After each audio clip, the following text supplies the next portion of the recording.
Welcome to MMA Dogs. My name is Hector. This is my dog Dan, and today we'll be covering UFC 153 Brazil. The first fight we'll be covering today is the featherweight fight Diego Brandao versus Joey Gambino. For this fight, Diego Brandao has the advantage with the aggression and the home field advantage there. And I feel like, Joey Gambino's last showing where he got submitted in the first round, I think Diego Brandao could submit him or knock him out. But I believe that Diego Brandao will submit Joey Gambino. And as far as a prediction, Diego Brandao, submission, 3 stars. I too think that Diego Brandao will win this fight by submission.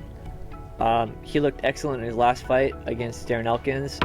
He came up short to the decision, and I think he's going to be very hungry to get out there in his home country of Brazil and get a submission win over Joey Gambino. Joey Gambino didn't really have anything in his last fight, and he got submitted pretty quickly. And I see pretty much the same result happening for his next fight. Yeah. And you brought up a good point about Diego Brandao coming up short against Darren Elkins. In that fight, I really thought that Diego Brandao was going to be able to either knock him out or submit him. But yeah, that's a good point. He did come up short in that. In my opinion, I had Diego Brandao up in a higher light, up in a higher standard up until I saw that fight, and then I thought to myself, wow, this guy is a bit unpredictable, a bit of a loose cannon, if you can say, and even the fight he had with Bermudez in the tough finale, that fight he had there, he was, before he locked up that armbar, that submission, he didn't look real good. So that's what holds me back from Diego's got the home turf, and that's what's keeping me from making him a 4-star. Definitely, keeping me from keeping him a 4-star. Just the fact that he did look so unpredictable. But he's worthy of a 3-star for sure. So, no, that's a good point there, dog. He didn't look that good against Elkins. And, he gassed. Didn't he gas in the third round? Second round he gassed. Second round he gassed. Yeah, even earlier. First round was all Brandao, probably 10-8. And we thought it was over for Darren Elkins. But yeah, there's a lot of guys out there who have those fast twitch muscle fibers. They're explosive, but they tend to gas. So that's what keeps me from ranking up higher than 4 or 5 stars. But I think Brandao's got it, especially at home. Next fight we're going to cover is the welterweight fight. We have John Fitch versus Erick Silva. John Fitch's last fight, we were actually there at the MGM, and he got knocked out within seconds by Johnny Hendricks. And, that wasn't real good for John Fitch, And then Erick Silva, man, this guy, in my opinion, he's on the rise. I mean, he's just, his stand-up, the way he's been fighting in his stand-up reminds me of Anderson Silva. Like an Anderson Silva kind of style. I'm not saying he's as good as Anderson Silva. He's not as good as Anderson Silva yet. But his style, the way he's moving around, and just the distance and the timing that he has is excellent. So I think Erick Silva is going to knock him out. I really believe Erick Silva has a shot here of knocking out John Fitch, and a big chance here of knocking out John Fitch. So I'm going to go with Erick Silva by knockout. And as far as betting goes, a 3-star. Also a 3-star advice. What do you got, Doug? I think Erick Silva will also win this fight. I do see it going to a 3-round decision. I think John Fitch is gonna be very, very safe and not getting caught in this fight based on what happened in his last fight. But I do see him losing his first 3-round decision to in the UFC to Erick Silva. I think Erick Silva will look substantially better than John Fitch, but I don't think that it's going to be that obvious of a blowout. I say 29-28 Erick Silva.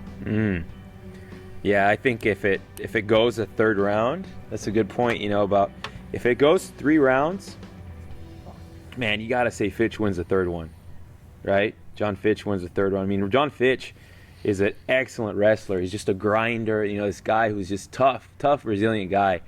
And if it goes to a decision, that'll be really interesting, man. If Erick Silva can't knock him out, that'll be really interesting. I mean, I feel like Erick Silva's best chance at winning this fight is by a knockout. You know, some kind of a, you know, timing John Fitch and waiting for him to, because John Fitch is gonna have to tie him up, right? John Fitch wants to win the fight. He's gonna have to tie him up. He's gonna have to wrestle him. He's gonna have to clinch him. But you know, Erick Silva, man, he's just moving around. He's elusive. But yeah, that's a good point. If it does go decision, if it goes decision, I definitely see John Fitch winning at least one round, right? But I think the odds of it going to, you know, not going to decision, going by knockout, Erick Silva, I think so. All right, let's move on. Hold on. One more thing. Let me add. I think it'll be pretty interesting because I think we'll see Erick Silva win the first round and John Fitch win the last round if it does go 3 rounds. And it's going to come down to that second round, who has more willpower to win the decision. But what would you do if John Fitch comes out there and submits Erick Silva in the first round? So I don't see John Fitch submitting Erick Silva only because Erick Silva's his speed and his power. His speed and his power is going to be too much for John Fitch, especially in the first round. In the first round, Erick Silva's speed and power is going to be too much for John Fitch to handle. I really don't think he's going to be able to handle it. I mean, I could be wrong, but I really don't think John. I think of John Fitch more as a fighter that's on the decline. You know, somebody who's declining, and I see Erick Silva as a guy who's coming up fast. And yeah, I'm going to say Erick Silva for sure. I agree. I agree. All right. So let's see. Next fight, light heavyweight Glover Teixeira versus Fabio Maldonado. In this fight, I see Fabio Maldonado. This guy takes so much punishment, so much unnecessary punishment. I feel bad for the guy. I mean, he just stands there. He keeps his hands, you know, instead of keeping his hands up high, he keeps his hands right here. This is Fabio Maldonado. He fights like this, and he gasses. You know, he's a likable character. Like when you see him you see this guy, he's like, man, that guy's cool. But he gasses and he keeps his hands down low. If he kept his hands up and he used more movement, moved around, and picked his shots instead of just standing in front of the guy getting hit, he would be a much better fighter. But he just stands there, gets hit. He reminds me like a Frankenstein. You know, Frankenstein just stand there slow, kind of. You know, he's going up against a guy, Glover Teixeira. Man, this guy is dangerous. I mean, we saw what he did to Kyle Kingsbury at the MGM. I mean, he just right through Kyle Kingsbury. I mean, he just, boom, that's it. Fight's over. So I'm going to say Glover Teixeira will definitely beat Fabio Maldonado. He could knock him out or he could submit him. You know, if Fabio stands there like he has all his other last fights, he's going to get knocked out. So I'm going to say Glover Teixeira, knockout. And as far as the bet goes, 4-star. Definitely a solid 4-star bet. What do you think, Doug? I agree, absolutely. 4 stars for Glover Teixeira to win. I had it more by submission, but he absolutely could knock him out. One thing I don't want to call it a 5-star for is because Fabio Maldonado, as much as he lost his last 2 fights, I could totally see how the judges could have given him both those fights. When he lost to Kyle Kingsbury, I think he came up short. It should have probably been a split decision loss. But when he lost to Igor Prokraik, I was very surprised. I had picked Prokraik to win that fight, and I absolutely think Maldonado won the last 2 rounds of that fight, and I was very surprised to see that the judges counted him out. So that's the one reason why I wouldn't give him a 5 stars from Glover Teixeira. If Fabio Maldonado wins this fight, it will be by decision or a late TKO. But I absolutely think that Glover Teixeira will come through and get the submission. All right, yeah, that's a good point about his fight with Igor. Man, you want to talk about 2 guys where their game plan, their fight IQ is questionable. I mean, we just saw what he did against Vinny Magalhaes. You know, Igor is just looking like a fool out there. So, yeah, you're right. If Fabio does win, it'll definitely be a decision. And but man, what are the odds that Fabio will take the punishment of Glover? And the more I think about it, the more, I mean, I'm just siding with Glover. So that's definitely going to be a Glover Teixeira fight. So the next fight is the welterweight fight between Demian Maia and Rick Story. Demian Maia is an excellent jiu-jitsu practitioner. I mean, this guy's jiu-jitsu game is unbelievable, world class. And then we got Rick Story. He's a wrestler, you know, grinder kind of guy, wins decisions, wins split decisions. So with this fight, Demian Maia having a huge home field advantage, and then Demian Maia dropping down to 170, I believe is a good fit for him. He at 170 he's just carrying less body fat. He's just going to be stronger and faster. So hopefully Demian Maia, hopefully he does it the right way. Dropping down to 170, dieting the right way, doing the right weight cut. So Demian Maia, I got him via submission. So I think he's going to get a chance to show off his submission skills in front of Brazil, and I have him as a 3-star betting pick. What do you got, Doug? I absolutely think Demian Maia will finish Rick Story, and this will be Rick Story's first loss via stoppage. Maia just looked overall better against Dong Yeon Kim, and as much as Dong Yeon Kim is making excuses for his loss in that fight, I'm not ignoring it. I think that Demian Maia will absolutely come on much stronger. Rick Story had a good run there when he beat Johnny Hendricks and he beat Thiago Alves, but he came up short against Martin Kampmann, and I forgot who else he had Charlie Brenneman. Charlie Brenneman, and I do think that Demian Maia will be able to come away with the win, regardless if it's a finish or a 3-round judge's decision.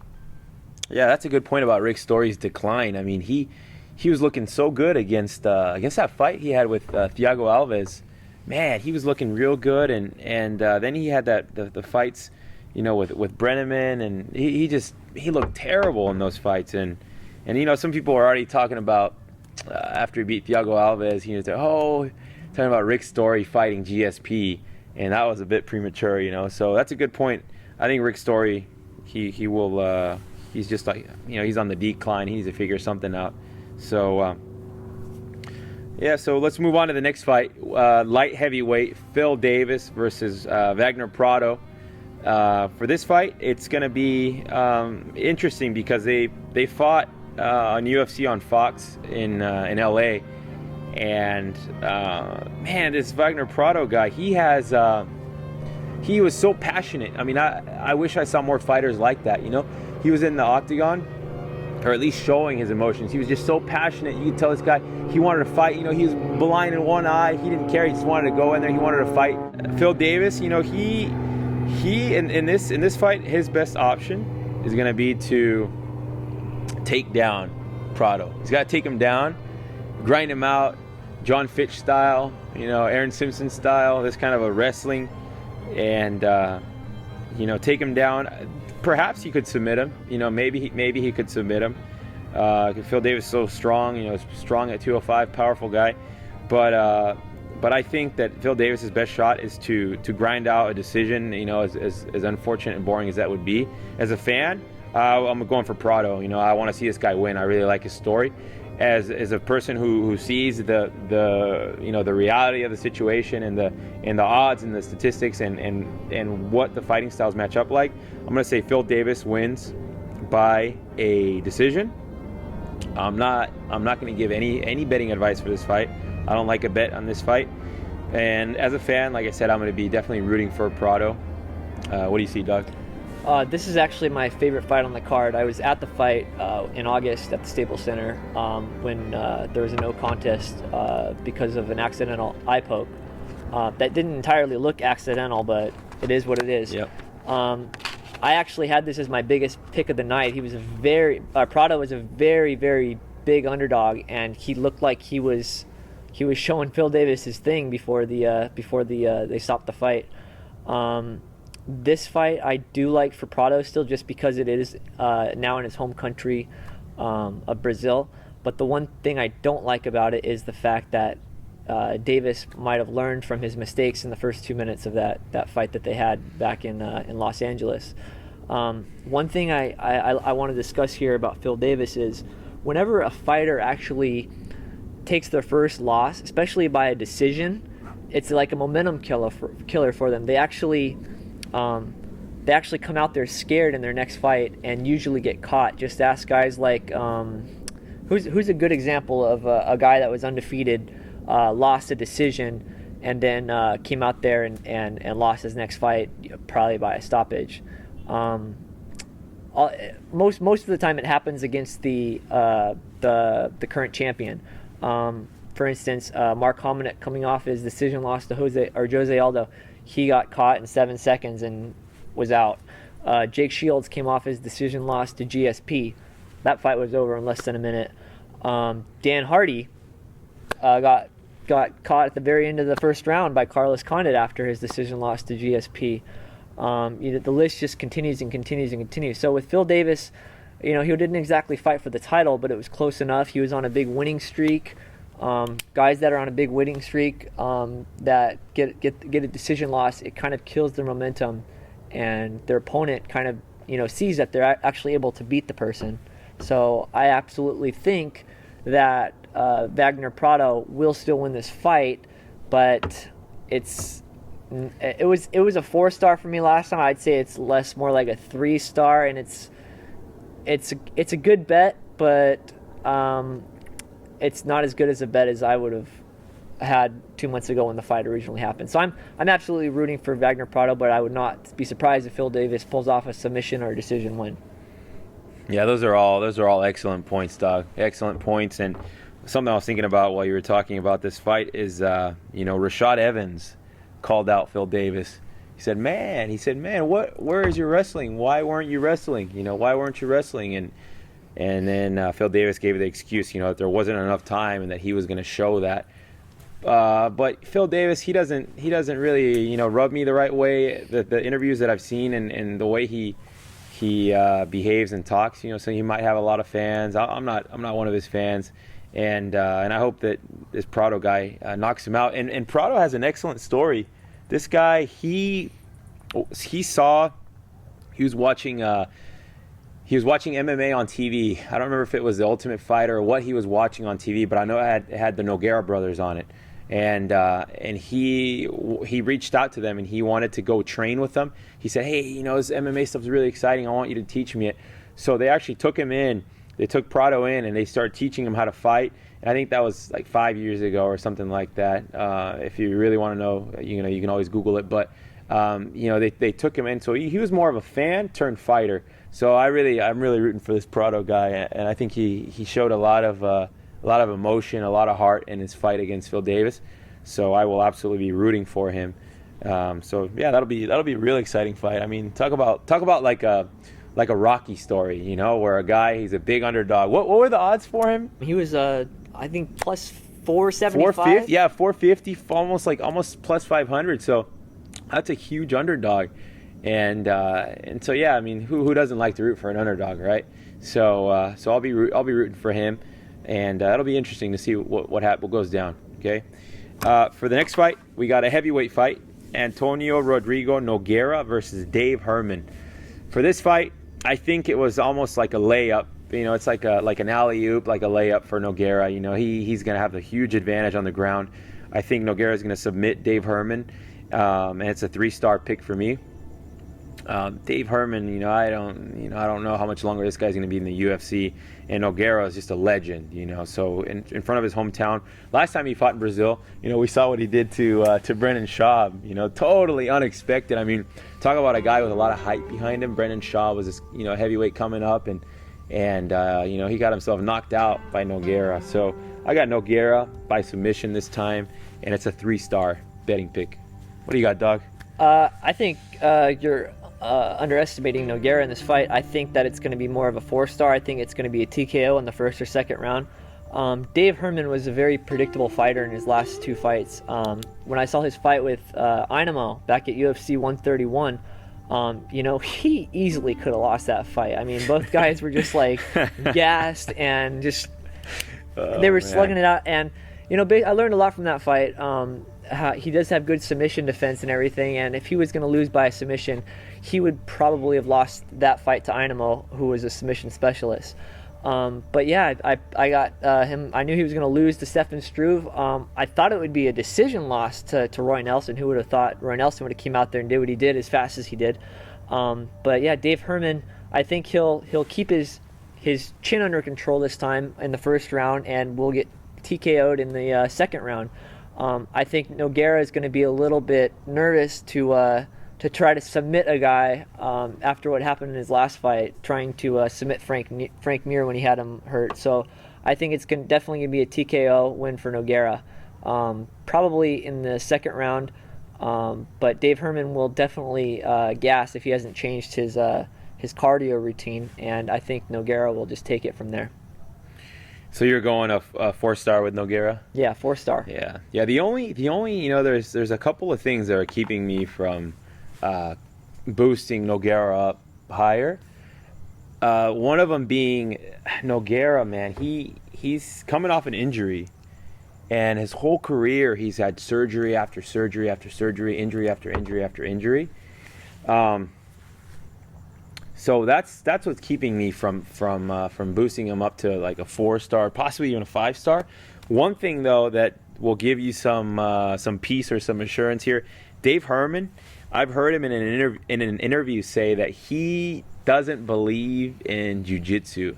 He says that jiu-jitsu does not work in fights, that jiu-jitsu does not work in MMA, and he doesn't believe it. So I mean, somebody making a stupid statement like that is enough to boost, that alone could boost me to 4-star.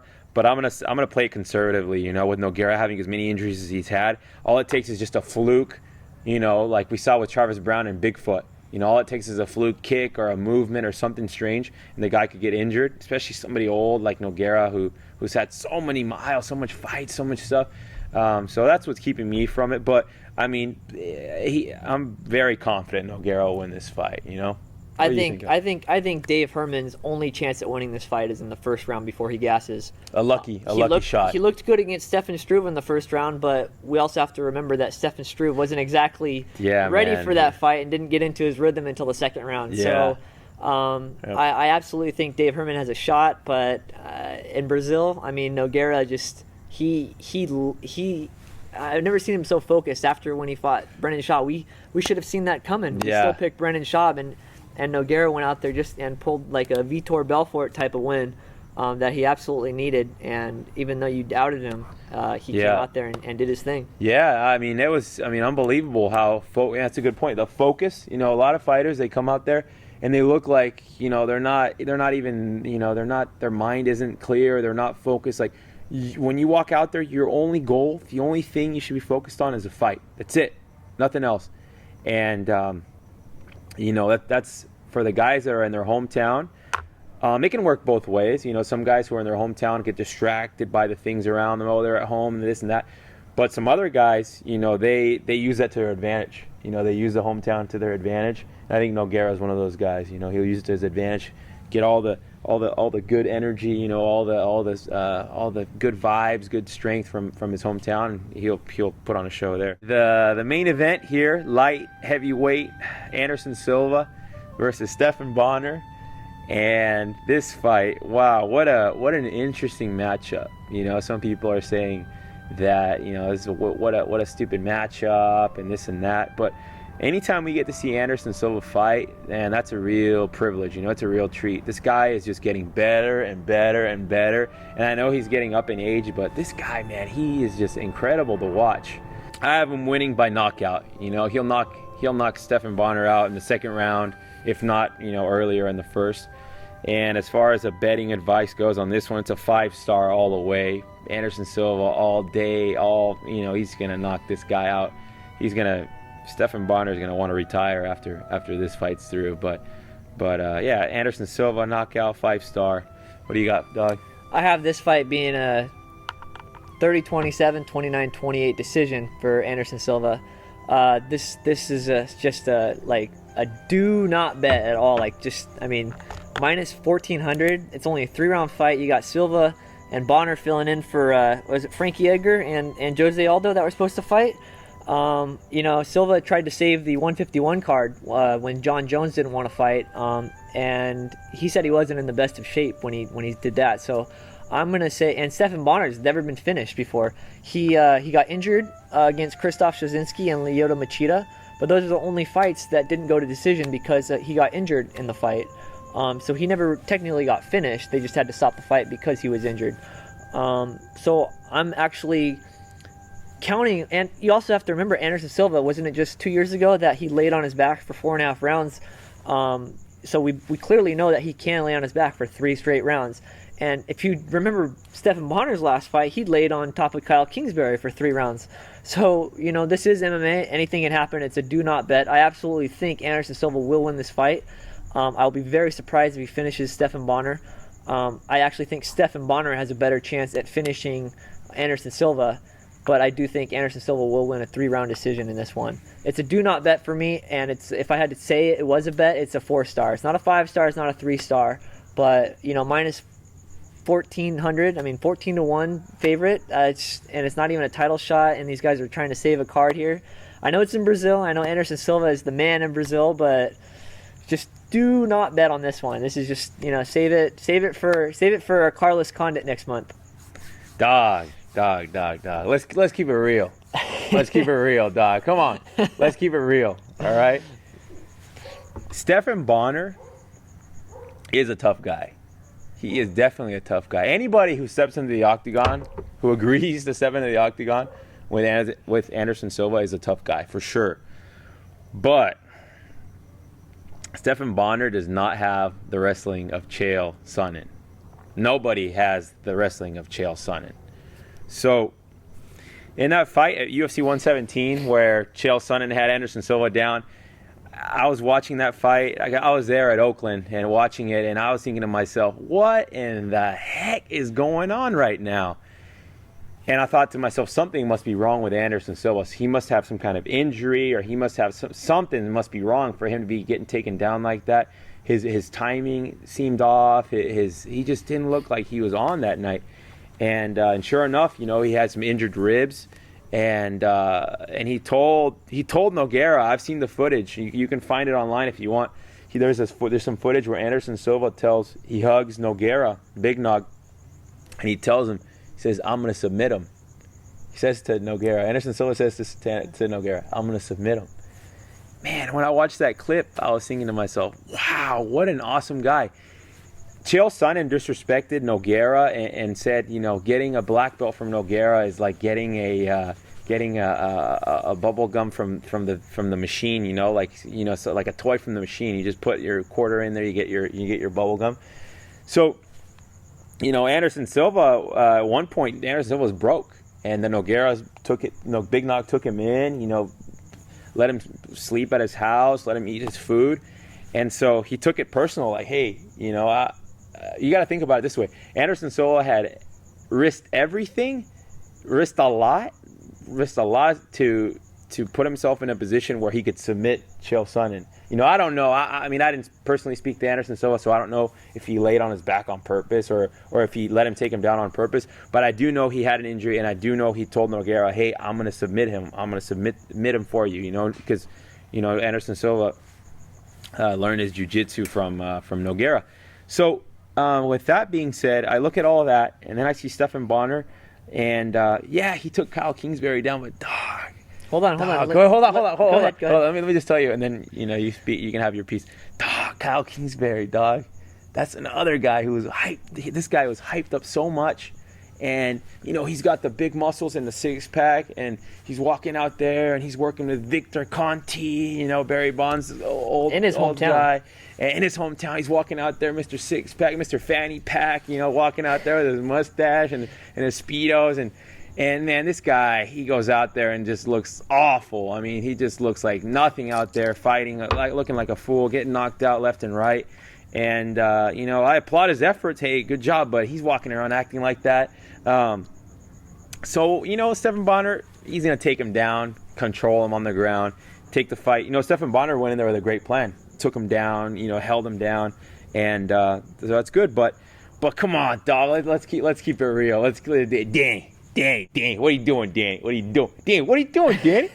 I would say with this one, we have my dog and I. We joke around about betting the farm. People say, "Oh, I'm gonna bet the farm." Now, realistically, we don't ever recommend anybody doing anything stupid like that, but betting the farm, hey, go all in with what you can. Go all in with what you can on Anderson Silva against Stephan Bonnar in Brazil. Let's keep it real, dog. Let's keep it real all day, Anderson Silva. All right, what do you got? That's what I got to bring up. Anderson Silva, healthy, still got taken down by Chael Sonnen in the first round. and was kept on his back the whole first round. That was a 5-round fight. Yeah, I'm all for Anderson Silva winning, but don't get caught speeding. Don't get caught speeding on this fight. His belt is not on the line. It is on his home turf of Brazil, but he just fought in July. He said he's not in the best of shape when he wanted to save the John Jones card at 151. So, it just don't do it. And as far as the fight with Chael Sonnen, the second fight, the most recent one, realistically and honestly, I expected Chael Sonnen. Of course, Chael Sonnen's going to shoot in, go for the takedown, and take him down. But man, I knew that even if he accomplished that, there was no way that Chael Sonnen was going to win that fight. There's just no way. If he took him down, that's okay. He was either going to get submitted again, or once they got him back on the feet, Anderson Silva was going to knock him out. So that's my take on that. And then about the not getting caught speeding on the odds, that is something that is definitely worthy of mentioning. A lot of guys, when they're heavy favorites, and it doesn't even have to be a big heavy favorite like Anderson Silva, but even guys who are like -3, -400, -500, who have no business. We've seen a bunch of those guys. Barboza? Right? Barboza, no business being that much of a favorite over a guy, over Jamie Varner, a wrestler, with knockout power. So you see these odds, and you have to look out for them. You have to look at these odds and say, okay, does this really reflect what is going to happen or what I believe is going to happen? No, it's not. And sometimes guys who are favorites, should be even bigger favorites. So you have to look out for those things. And those are the kind of things that we look into, that we spend our time analyzing and predicting. So you can always go on our YouTube channel. We're always going to uploading the videos for all the UFC fights.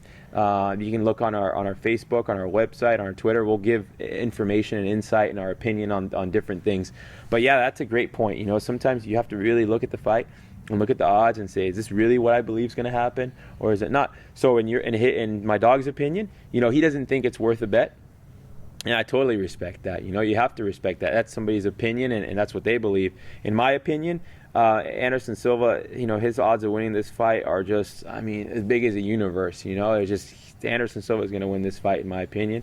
And, of course I could be wrong. Of course I could be wrong, but that's not why I'm really going out and betting the farm on it, But with that being said, you have to look at the odds, right? You have to look at the odds and make up your own opinion, make up your own mind, think about it, research it, analyze it. But no, that's a good point. That's a good point, dog. No fight should be ever worth betting the farm on if the favorite is bigger than a 3-1 favorite. If someone's more than -300, it is just like, yeah, you can bet on it, you can parlay it, do all that stuff. But no fight is worth just throwing all kinds of money down on everything, because people just see that as money coming back, and then you just see an upset, and it happens. This is mixed martial arts, and it happens all the time. Yeah. So absolutely. One other thing that we thought about is a lot of times when the UFC goes into another country, so they go into England or they go into Brazil. Those are probably the two bigger countries where fighters fight out of. Those guys have a huge advantage, and you'll see guys who have a certain percentage of winning the fight. Their odds just increase so much because they're at home. Especially these Brazilian guys, man, they get so much energy. The Brazilian crowd, they yell out, "You're gonna die! You're gonna die!" to the opponent. Whether he's an American fighter or whatever country he's from, he's the opponent, and they say, "You're gonna die." They chant out this chant, and they just they cheer on their home crowd. So I can't wait, man. I think Anderson Silva is just going to toy with him, kind of like how a cat will toy with a mouse. I just think that Anderson Silva is just going to just play with him, and I never ever wish that a fighter gets beat up bad or hurt or anything like that, because that's not what MMA is about. But I think that Stephan Bonnar, man, I hope that he's okay. I hope he doesn't get knocked out too bad by Anderson Silva. But I think we're going to see something like, realistically, I think we're going to see something like Anderson Silva versus Forrest Griffin, and then we're going to see Forrest Griffin and Stephan Bonnar on their TV show, sitting down, drinking their coffee or drinking their whatever they're drinking there, and talking and saying, remember when we got knocked out by Anderson Silva? Why did we accept those fights? Dana White told us we'll always have a safe job with the UFC. Why did we accept to choose a fight with Anderson Silva? But honestly, that's respect right there. Hey, if you're gonna fight Anderson Silva, respect. But still not gonna change my mind. Anderson Silva, 5-star, and that's gonna be a knockout. Just something to highlight the night. All right, just remember what I said. Don't get caught speeding. One more thing, fun fact for you guys before we wrap up here. Stephan Bonnar, his wife is due to have a baby on October 30th. And this fight is October 13th. Now, his wife is scared to death. Get this. This is funny.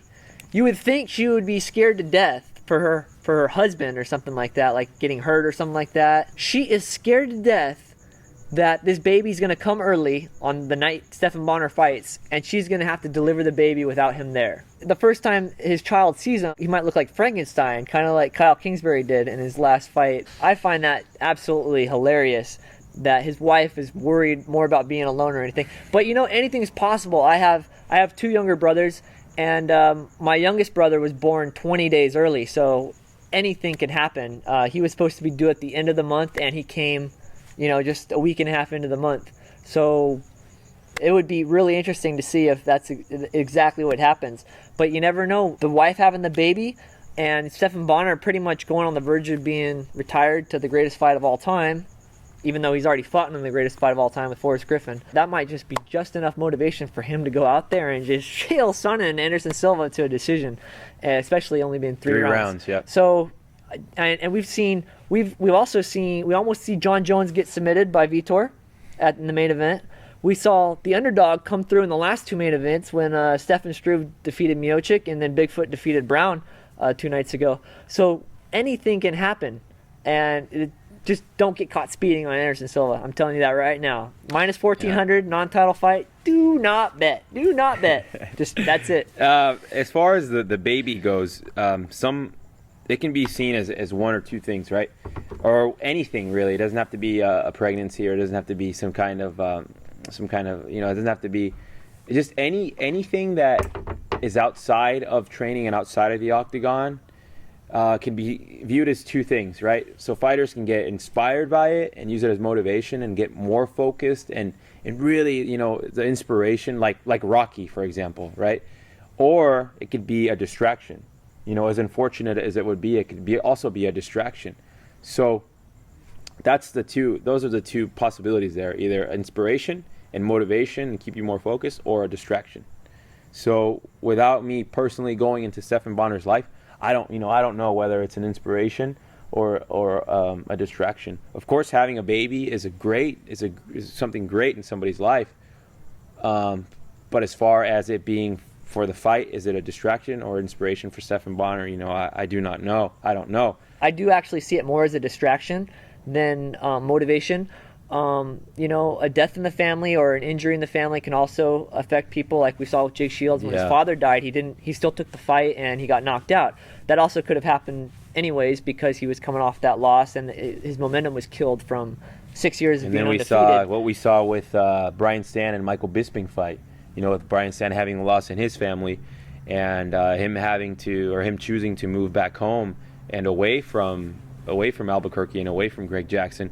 So those things are huge. They can definitely bring a distraction. Bring you into another position in life. So. But if you remember, the most recent winner on The Ultimate Fighter lost his father, and he was an underdog every single fight, and he wound up taking the reins and just wiping out all the competition. Yep. So I'm really interested to see Maverick fight again as his first official UFC fight, because you could tell that guy really loved his father, and to lose his father during the fighting, I really think that helped inspire him to be as good as he is.